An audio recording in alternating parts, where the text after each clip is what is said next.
Vamos a analizar esto y vamos a analizar el escenario económico y el dólar y cómo interviene Estados Unidos con un economista, se llama Pedro Gaite, que es economista de la UBA, actualmente es el jefe de economía de FIDE, la Fundación de Investigaciones para el Desarrollo, donde realiza informes de coyuntura, estudios sectoriales y se publica la revista Coyuntura y Desarrollo. Siempre muy interesante los informes de FIDE, de una mirada heterodoxa de la economía. Lo conduce Mercedes Marcó del Pont, que fue presidenta del Banco Central, y bueno, como decimos, Pedro Gaite es el economista jefe de esa institución. Hola Pedro, aquí David Cufré, Claudio Slondi, ¿cómo estás? Hola David, hola Claudio, ¿cómo andan? Buen día. Muy bien, bueno, queriendo tener una mirada, un análisis de a 2 semanas de las elecciones que también juega, ¿no?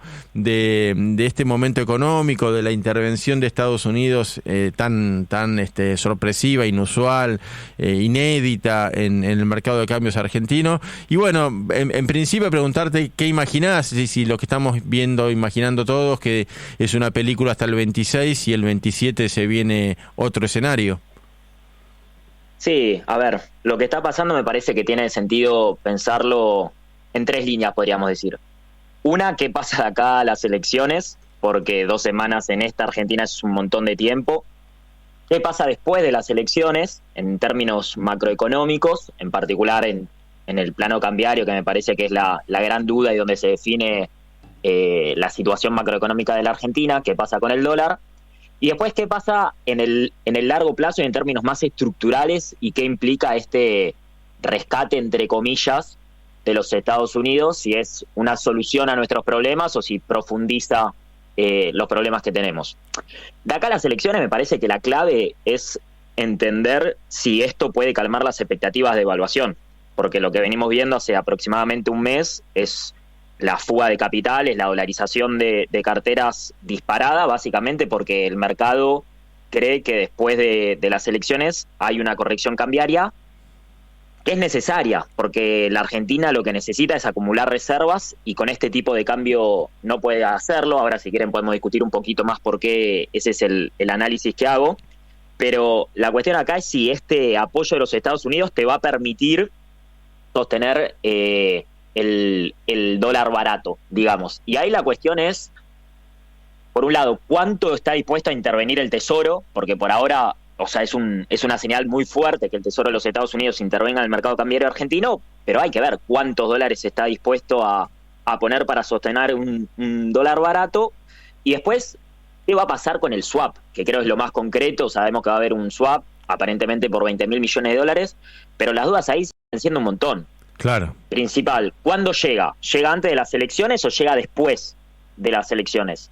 La segunda, ¿implica suspender el swap chino? Y esto es muy relevante, porque si implica suspender el swap chino, la ayuda en términos netos es muy baja. Hoy tenemos un swap por 18.000 millones de dólares con China, de los cuales 5.000 ya fueron activados. Entonces, si te dan 20.000, pero les tenés que devolver 18.000 y 5.000 millones líquidos, evidentemente la ayuda no es tan importante. Si esos dólares que nos den a partir del swap van a ser de libre disponibilidad, si se van a poder usar para intervenir en el mercado cambiario, si van a estar solamente fijados, por ejemplo, para los pagos de deuda, que el año que viene son unos 20.000 millones de dólares. Y en definitiva, ¿qué pide a cambio? ¿No? De esto ya, ahí ustedes lo marcaban, ya el secretario del Tesoro dijo que la idea es desplazar a China de la Argentina, y esto me lleva a pensar qué implica en el largo plazo, porque la realidad es que implica una pérdida de soberanía muy concreta en el manejo macroeconómico. A ver, Estados Unidos, en particular con Trump a la cabeza, tenga el equivalente a 20.000 millones de dólares en pesos, le da un poder de negociación muy fuerte para cualquier tipo de política que quiera imponer en la Argentina. A mí, o sea, si hay algo que queda claro de Trump, es que defiende los intereses de los Estados Unidos, que es un tipo que avanza fuerte en ese sentido, le ha impuesto aranceles altísimos a países desarrollados y se ha peleado con Europa, se ha peleado con todo el mundo. Imagínate si no le va a poder imponer condiciones a la Argentina en esta situación de debilidad muy profundizada, si los tipos de pronto tienen 30 billones de pesos, por ejemplo, que sería el equivalente a 1.500 pesos del swap. Eso es más que todos los billetes y monedas que hay en circulación en la la economía argentina. Imagínate si Trump amenaza con, por ejemplo, empezar a desprenderse de esos pesos, lo que podría pasar con el tipo de cambio y demás. Entonces, en ese sentido, me parece que es una pérdida de soberanía concreta. Y después, sin pensar en opciones de máxima, ¿viste? Si te meten una base militar, si se quedan con nuestros recursos naturales, si se quedan con parte de nuestras empresas públicas, sin ir a ese escenario, la realidad es que priorizar de manera tan fuerte, en un alineamiento unilateral, diría, la relación con Estados Unidos, me parece que implica muchos riesgos. Sobre todo si implica alejarte de China y del Mercosur, en particular de Brasil, que son nuestros principales socios comerciales. A ver, la relación económica con Estados Unidos está claro que es importante, es un socio estratégico, pero en materia comercial, por ejemplo, es nuestro tercer socio, atrás justamente de Brasil y de China. Y nuestras economías son mucho más sustitutas que complementarias con Estados Unidos. Cuando vemos las canastas exportadoras e importadoras de nuestros países, la realidad es que exportamos, importamos más o menos lo mismo. El potencial que tiene la Argentina, por ejemplo, en un acuerdo, no te digo de libre comercio, que me parecería un montón, pero de una baja recíproca de aranceles, que es un poco lo que se está planteando de acá al martes, que es la reunión entre Milei y Trump, podría implicar una entrada mucho más fuerte de productos de alto valor agregado de los Estados Unidos a la Argentina, y nuestro potencial para aumentar las exportaciones es relativamente limitado. Podríamos aumentar las exportaciones de acero, por ejemplo, que es uno de los sectores que más exportan a Estados Unidos, pero después la realidad es que el grueso de, por ejemplo, los litigios que hay en la OMC entre Argentina y Estados Unidos están más referidos a limones, a bienes de bajo valor agregado, contenido tecnológico, que pueden tener importancia en ciertas economías regionales, pero que claramente no van a implicar un salto exportador ni te van a resolver el problema de restricción externa que tiene la Argentina. Y si eso implica alejarte, sobre todo en este caso lo que me preocupa es Brasil, porque en el marco del Mercosur hay una cláusula, por ejemplo, que es el arancel externo común, que fija que los países no le pueden cobrar el arancel que quieran al resto del mundo. Hay un arancel mínimo de los países del Mercosur con los países del resto del mundo. Entonces, si de pronto Argentina entra en un acuerdo bilateral con Estados Unidos y viola esa norma, eso le puede generar un problema con los países del Mercosur, en particular con Brasil, que es un socio recontra estratégico, porque lo que le exportamos a Brasil es industria. Claro. O sea, solo viene de más valor agregado, contenido tecnológico, en particular nuestra industria automotriz. Ahora, cerca de un 40% de nuestras exportaciones industriales son a Brasil.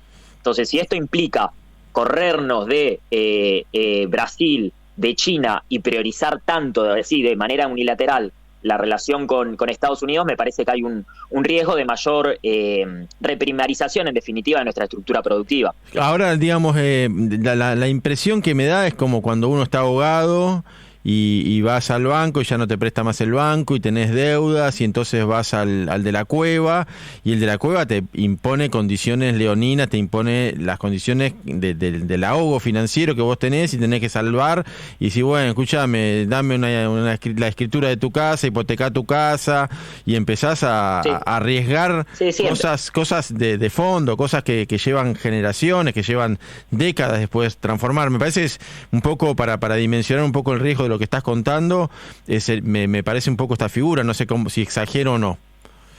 No, yo comparto, con el agravante de que le está yendo a pedir el rescate a un competidor, y esto me parece que es importante remarcarlo. Es esto que estaba planteando recién. Está claro que los intereses de los Estados Unidos no son complementarios a los de la Argentina. Entonces, la política económica que te pueden imponer probablemente sea perjudicial para la Argentina, desde una apreciación de tu moneda, pero también en este sentido de las relaciones comerciales. Lo vimos incluso con el tuit de Scott Bessent, cuando decía: ya les pedimos que den de baja la eliminación de las retenciones, más allá de que me pareció una pésima medida.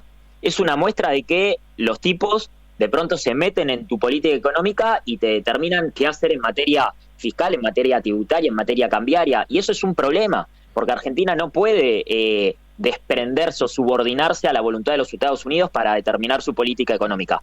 Deberíamos hacerla en base a nuestros propios intereses, a nuestras propias necesidades, del ciclo económico, de la coyuntura, pero también pensando en el desarrollo. Digo, Pedro, y sobre todo, no solo condiciona al gobierno de Milei, sino que si, como vos decías, se quedan con 30 billones de pesos, o el equivalente por los 20.000 millones de dólares que te dan del swap, y después vendrá un gobierno peronista, ponele, imaginemos, o de quien sea, pero su capacidad de acción va a quedar muy limitada. Milei ya por ahí no está más, Esper ya por ahí está preso, pero queda Trump y queda Estados Unidos, y el gobierno que venga va a estar muy limitado en su acción. Por ahí, imaginemos que el gobierno quiere poner retenciones y Besen le dice no, ninguna retención, si no te liquido los 30 billones de pesos y anda a buscar el dólar anda a saber dónde.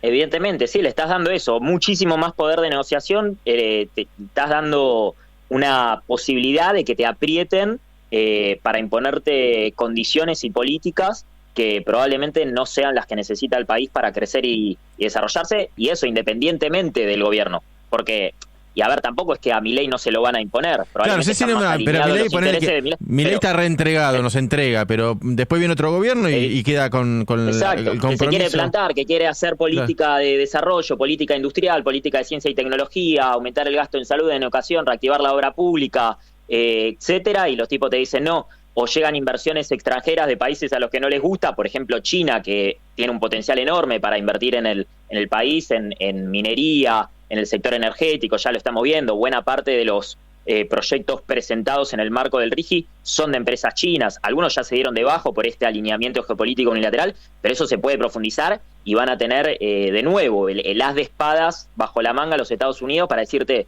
no, da de baja, por ejemplo, esta inversión china, porque si no te libero el 50% de lo... Digo, estoy pensando en escenarios de máxima, pero evidentemente le estás dando muchísimas más herramientas a los Estados Unidos para subordinarte, en definitiva. Claro. ¿Claudio? Pedro, fuera de esto bien coyuntural que estamos viviendo, pero pensando en después de las elecciones, ¿qué le conviene a Argentina? ¿Qué dólar le conviene? ¿Un dólar que siga entre bandas? Digo, te pregunto esto porque Besen acaba de decir que justamente que las bandas le parecen bien, lo cual que me parece más una declaración política que otra cosa. Pero ¿qué dólar le conviene? ¿Un dólar entre bandas? ¿Un dólar que flote sin cepo? A ver, ¿cómo la lectura de Besen de que las bandas están bien, dijo incluso que el peso estaba subvaluado. Yo creo que apuntan a intentar frenar estas expectativas de devaluación. Yo no creo que Besen crea eso de verdad, y si lo cree, me parece que es muy preocupante. Yo veo muy difícil que la Argentina pueda sostener el esquema de bandas, este esquema de bandas por lo menos, después de las elecciones, porque la realidad es que con este tipo de cambio no podés acumular reservas. Y lo que necesita Argentina para estabilizar su macroeconomía es acumular reservas. Lo necesita para poder pagar la deuda el año próximo, lo necesita para que comprima el riesgo país y pueda acceder de nuevo a los mercados internacionales de crédito, lo necesita para generar previsibilidad en su tipo de cambio y que no estén estas expectativas de devaluación todo el tiempo disparadas, para poder normalizar su política monetaria, para poder volver a encaminarse a un sendero de crecimiento sostenido y de desarrollo también, porque esto me parece importante marcarlo. Argentina necesita un tipo de cambio más alto, no solo porque necesita acumular reservas, sino creo yo también porque tiene que ser parte del esquema macroeconómico para impulsar sectores claves. Con este tipo de cambio la industria se muere, y ya lo estamos viendo. Está habiendo un proceso de desindustrialización por mayor penetración importadora enorme, lo que se llama sustitución inversa. En vez de industrialización por sustitución de importaciones, estamos viendo un proceso de desindustrialización por invasión de importaciones. Está cayendo muy fuerte el consumo en bienes industriales y el poco consumo que hay se abastece de manera creciente por importaciones. Entonces, si mantenés este tipo de cambio, los sectores con los que te vas a quedar son los sectores con los que tenés una ventaja comparativa estática, que tenés una productividad extraordinaria en general por condiciones naturales, el agro, el sector energético con vaca muerta, la minería, pero vas a sufrir un proceso de desindustrialización muy grande, que ya lo vivimos, digo, es parecido a lo que pasó, por ejemplo, en la convertibilidad. Pero yendo a la pregunta más macroeconómica de si es sostenible, me parece que está claro que con este tipo de cambio necesitas todo el tiempo fuentes extraordinarias de dólares para sostenerlo. Claro. Yo creo que este esquema ya estaba, te diría, cierro con esto, te diría estaba agotado ya a mediados del año pasado, ya te habías comido buena parte de la competitividad que habías ganado con la mega devaluación de diciembre del 23, y en ese momento apareció el blanqueo, eso te compró 6 meses, ya cuando se agotaron los dólares del blanqueo reciclados en el crédito al sector privado, apareció el FMI, desembolsó ya 14.000 de los 20.000, eso te duró 3-4 meses, después eliminaste retenciones y el agro te liquidó 6.000 millones de dólares que te duraron una semana, y ahora estamos de nuevo pidiéndole un rescate por 20.000 millones de dólares al Tesoro. Si usamos esos dólares para seguir sosteniendo este tipo de cambio que no es sostenible, el resultado va a ser muy malo, porque en 6 meses vamos a estar probablemente con el mismo problema, pero más endeudados, con más desindustrialización, con menos reservas. Entonces me parece que, devaluar es feo, eso lo sabemos todos. Yo entiendo que cualquier político quiere patear la devaluación lo máximo posible, porque es contractiva, porque es inflacionaria y regresiva, porque te hace caer los salarios reales y el consumo, pero no se pueden patear los ajustes que hay que hacer para estabilizar la macroeconomía de manera sostenida, porque te terminan explotando en la cara y termina siendo peor ese ajuste, si lo hace el mercado y si además profundizaste durante mucho tiempo los desequilibrios que te genera ese tipo de cambio apreciado. Entonces yo, más allá de este apoyo, digo, hay que esperar al martes, hay que ver cuánto termina llegando, cuándo, si se suspende el swap chino o no, pero me parece que va a ser muy difícil evitar que después de las elecciones haya una corrección cambiaria, y en ese sentido me parece que el régimen al que hay que apuntar es un régimen de flotación administrada. Yo las bandas las volaría, que el tipo de cambio encuentre un equilibrio más razonable, que te permita acumular reservas. Dentro, de esa flotación tiene que estar considerada la compra de dólares del Banco Central, del Tesoro. Me parece una discusión secundaria esa. El sector público tiene que comprar dólares para pagar la deuda del año próximo y para garantizar el normal funcionamiento de su economía. Probablemente en los próximos meses no lo puedas hacer, porque es un periodo particularmente malo, el último trimestre ya por factores estacionales, muy profundizado por el adelantamiento de exportaciones que te hicieron en el marco de la eliminación de retenciones. Te adelantaron Expo por hasta 6 meses. Entonces yo veo difícil que se puedan acumular dólares en el último trimestre. De mí no hay que vender y tratar de comprar lo que se pueda con un tipo de cambio más alto y esperar al momento de la cosecha gruesa, rezar que no haya sequías, que sea una pero es un volver a empezar, es un volver a empezar del gobierno de Milei. Sí, otra vez devaluación, otra vez ajuste, otra vez recesión, por lo menos por 6 meses. Sobre esta situación, más vale que le vaya bien en las elecciones, porque si le llega a ir más en las elecciones y pierde, y es un golpe y queda más debilitado, encarar otra vez un plan de devaluación, recesión y ajuste con una debilidad política, va a tener que venir Trump directamente acá a la Casa Rosada. Pero hay que ver una cosa. Bueno. Espera, Pedro, una cosita accesoria a esto que te plantea David. Digamos, estamos muy lejos de ese dólar que es el de equilibrio, que le permita a la Argentina volver a crecer, defender puestos de trabajo, digamos, de manera natural a las chucherías que vienen de afuera. Porque el dólar ya no está más en 1.000, está en 1.500, digamos. ¿Estamos a cuánto de ese dólar que serviría para crecer? Esa creo que es la gran pregunta. Primero, un comentario en relación a lo que decía David. Me parece que evidentemente la gobernabilidad es parte de las claves para llevar adelante la política económica, y ahí me parece que el gobierno va a tener que ser más hábil en sus alianzas y correrse un poco de esta manera tan autoritaria y hasta despectiva, diría, de llevar adelante la política. Pero, comentario al margen, la pregunta que hace Claudio me parece que es la más relevante, ¿no? ¿Cuál es ese tipo de cambio que te permite acumular reservas y estabilizar tu macroeconomía? La verdad es que ponerle un número concreto es muy difícil. Hoy hay una realidad en la economía argentina, que es que liberada la cuenta financiera por la formación de activos externos, básicamente que las personas puedan comprar dólares, tenés una sangría que, desde que saliste del cepo a mediados de abril, se te fueron más de 18.000 millones de dólares por esa vía. Y la experiencia histórica de la Argentina te muestra que incluso con tipos de cambio mucho más altos, por ejemplo, en 2009, 2010 tenías un tipo de cambio que a precios de hoy estaba en torno a los 2.000 pesos. Esos años la FAE, la formación de activos externos, estuvo en torno a los 17.000 millones de dólares. No son los 3.000, 3.500 millones de dólares que tenés promedio mensual hoy, pero son unos 1.500 millones. Entonces, por ese lado tenés una sangría muy fuerte, y si el gobierno no está dispuesto a limitar de alguna manera la compra de dólares, yo creo que estaría bien ponerle un tope, si querés alto, de, no sé, $10.000 por mes, para no joder a la clase media, pero algún tope a la compra de dólares, porque si se te siguen yendo 2.000, 3.000, 4.000 o 5.000 millones como fue en julio por formación de activos externos, evidentemente no hay tipo de cambio que te alcance. Y después lo que vos necesitas es restablecer un superávit de cuenta corriente que te permita pagar la deuda y acumular reservas. El crédito o el swap de Estados Unidos te permite hacer esa transición de manera más ordenada, porque quizás te permite ir pagando los vencimientos de deuda, sobre todo el de enero, sin tener que acumular reservas tan fuertes hasta ese momento, pero después vos necesitas un superávit de cuenta corriente importante para eso, para pagar la deuda, para acumular reservas, y si financiás la formación de activos externos porque no hiciste ningún tipo de control, más todavía. Dicho eso, hay una ventaja en este contexto, que es que el pass-through tiende a ser acotado. Y ya tuviste cierta el traslado a precios, digamos, para decirle, para el que no entiende la jerga. Exacto. El traslado a precios de la devaluación.